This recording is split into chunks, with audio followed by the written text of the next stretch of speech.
Президент жаңа ачылган Сейил багына Ажынай Мырзабекованын атын ыйгарууну сунуштады. Бишкек шаарынын түштүк тарабында жаңы Сейил багы пайда болот. Кыргыз Республикасынын президенти Сооронбай Жээнбеков 11 августта Сейил багына барганында коронавирус инфекциясы пандемиясына каршы күрөшүүдө баа жеткис салым кошкон дарыгерлердин жана ыктыярчылардын элесине арнап ага Ажынай Мырзабекованын атын ыйгарууну сунуштады. Өлкө башчысы медициналык кызматкерлердин көчүрмөн эмгегин дагы бир ирет белгилеп, дарыгерлерден жардам сурап кайрылбаган адамдар жок экенин кошумчалады. Алардын иши көзгө көрүнбөйт, бирок эң баалуу нерсе өмүр үчүн күрөштө биз баарыбыз Кудайдан тилеп, дарыгерлерден жардам күтөбүз. Бул оор күндөрү аларга кошумча күч келип, адам өмүрү үчүн жоопкерчиликтери артты. Дагы бир жолу биздин дарыгерлерге терең ыраазычылыгымды билдирем, деп баса белгиледи президент Сооронбай Жээнбеков. Ошондой эле мамлекет башчы ар бир мезгилдин өз баатырлары болоорун белгиледи. Замандаштар өз баатырларынын элесин түбөлүккө сактап калууга аракет кылышат. Биз да Ажынайдын элесин көп жылдар бою сакталып калышын каалайбыз. Бул Сейил бакка келген ар бирибиз Ажынайдын жана биздин баатыр дарыгерлерибиздин жаркын элестерине таазим этели. Ажынай келечекте дарыгер болууну кыялданып жүрүп, илдетке каршы алдыңкы сапта ыктыярчы катары күрөшүп жатып, өз өмүрү менен кош айтышты. Мындай кызды тарбиялап чоңойткон ата-энесине таазим этем жана терең кайгыруу менен көңүл айтам, деп белгиледи мамлекет башчы. Өлкөнүн Борбор калаасын жашылдандыруу маселесине токтолгон президент Сооронбай Жээнбеков мыйзамсыз берилип кеткен парк жерлерин мамлекеттик менчикке кайтаруу, айлана чөйрөнү көрктөндүрүү, жаңы парк зоналарын куруу жана жарандардын эс алуусу үчүн ыңгайлуу шарттарды түзүү иштери Бишкекте гана эмес, бүт өлкө боюнча улантылаарын белгиледи. Бир нече спорт аянтчалары жайгашкан Сейил багын кыдыруу учурунда президент баскетбол, волейбол жана воркаут машыгууларына күбө болду.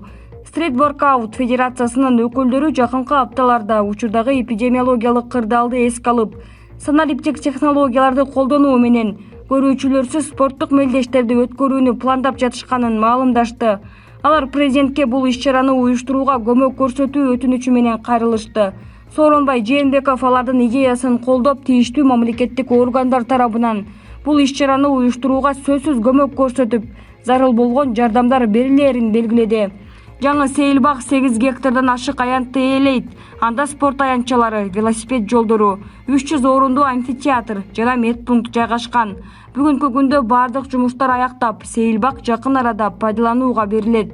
Эске салсак, Бишкек шаарынын мэриясы тарабынан акыркы 1 жылда Борбордо жалпы аянты 28 гектардан ашуун 3 ири жаңы Сейил бага курулуп, жалпы аянты 30 гектардан ашуун дагы 4 Сейил бактын курулушу улантылууда. Булак Назар Ньюс чекиткейжи. Экс-президент Отунбаева президент Жээнбековдун Лукашенкону куттуктаганын сындады. Кыргызстандын экс-президенти Роза Отунбаева президент Сооронбай Жээнбековдун Беларустун кайра шайланган президенти Александр Лукашенкого жолдогон куттуктоосун сынга алды. Экс-президент азаттыктын суроосуна жооп берип жатып мындай деди: "Мен муну биздин революцияга түкүргөндөй эле кабыл алдым.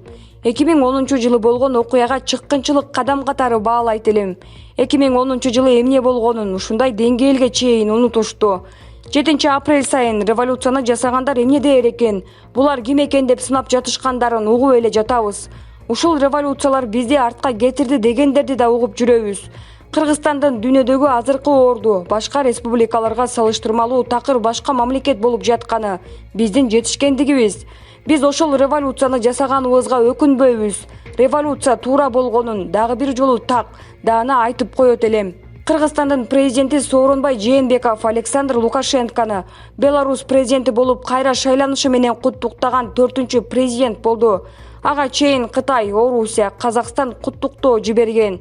9 августтагы шайлоодо 80,23 добуш менен кайра шайланган президент Александр Лукашенко 10 августта Беларустун улуттук биотехникалык корпорациясына барган. Анда Лукашенкону Кыргызстандан качып кеткен мурдагы премьер-министри Данияр Үсөновго түспөлдөш адам корпорациянын жетекчиси Даниэль Урыцкий коштоп жүргөнү кабарланды. Лукашенконун Урыцкий менен чогуу түшкөн сүрөтүн Беларустун Белта мамлекеттик маалымат агенттиги 10 августта жарыялады. Булак Азаттык чекиткейжи. Кыргызстан Белоруссиядан Данияр Үсөновду кармоону талап кылды. 11 августта Кыргыз Республикасынын Тышкы иштер министрлигине Беларусь Республикасынын Бишкектеги элчилигинин өкүлү чакырылды. Бул тууралуу Тышкы иштер министрлигинин басма сөз кызматына шилтеме берип, Барометр билдирет.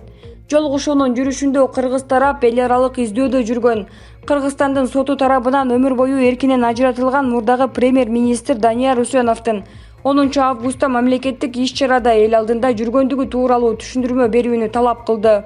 Мындай мамилелер Кыргызстан жана Беларусь мамлекетинин ортосундагы достук мамилеге терс таасир бере турганы элчинин көңүлүн бурду. Кыргыз Республикасынын Тышкы иштер министрлиги тиешелүү нотаны тапшыруу менен Беларусь тарапты кечиктирилгис чараларды көрүүсү менен тез арада аталган инсанды жана ага тиешеси барларды кармоо жана андан ары экстрадициялоого чакырды. Эскерте кетсек, Данияр Үсенов президенттин администрациясын башкарган 2009 жылдын январынан 2010 жылдын апрелине чейин бийликте Курманбек Бакиев турганда кыргыз өкмөтүн жетектеген. Анда бийликти күч менен алмашуусунан Бишкекте 84 адам каза болуп, Үсенов Кыргызстандан чыгып кеткен. Кийин Кыргызстанда Үсеновго карата кылмыш иши козголуп, ал кызматтык ыйгарым укуктарынан аша чапкандыгы жана киши өлтүрүүгө катышкандыгы үчүн сырттан өмүр бою эркинен ажыратылган. 2010 жылдын апрель айында Бишкектеги каза болгондордун туугандары Үсеновдун мекенине экстрадицияланышын талап кылышкан. Белгилей кетсек, качкын премьер-министр Данияр Үсенов Минскидеги жаактын башчысы болгондон кийин Даниил Уруцкийге аты жөнүн алмаштырып, 2018 жылдан тарта Беларусь Республикасына кытайлык инвестицияларды тартып келет. Ошондой эле 2018 жылы бизнесмен Уруцкий аталган өлкөнүн ММКларына 2010 жылы Данияр Үсенов каза болгондугу жөнүндө укканын айткан. Бул ак Барометр чекиткейжи. Айсылуу Тыныбекова: мен спорттук карьерам аяктаганга чейин саясатка аттанбайм жана аралашпайм. Күрөш боюнча дүйнө чемпиону, Токио 2020 Олимпиадасына жолдомо уткан балбан Айсылуу Тыныбекова спорттук карьерасы аякталганга чейин саясатка аралашпасын билдирди. Урматтуу менин күйөрмандарым, учурда жашообуз өз нугуна түшүп бара жаткандай. Мындан ары өлкөбүздө кыйын кырдаал болбошун Кудайдан тилейм. Күзүндө Кыргызстанда парламенттик шайлоо өткөнү турат. Буга байланыштуу төмөндөгү өз ниетимди билдирип койгум келди. Мен спорттук карьерам аяктаганга чейин саясатка аттанбайм жана аралашпайм. Себеби саясат спортчунун алдына койгон максатына жетүүсүнө тоскоол болушу мүмкүн. Учурда 2021 жылы боло турган Олимпиада оюндарына өз машыгууларымды баштадым. Бул Олимпиадада чоң ийгилик жаратуум керек. Ал үчүн тынымсыз машыгып жатам. Менин убактым саясатка эмес, машыгууга араң жетүүдө. Мага Кыргызстандын желегин дүйнө жүзүнө желбиретүү өтө маанилүү. Жүрөгүмдө дайыма кыргызстандыктар жана күйөрмандарым. Баарыңыздарга ден соолук каалайм. Сиздерди терең урматтоо менен. Айсылуу Тыныбекова. Булак Барс Чекит Медиа.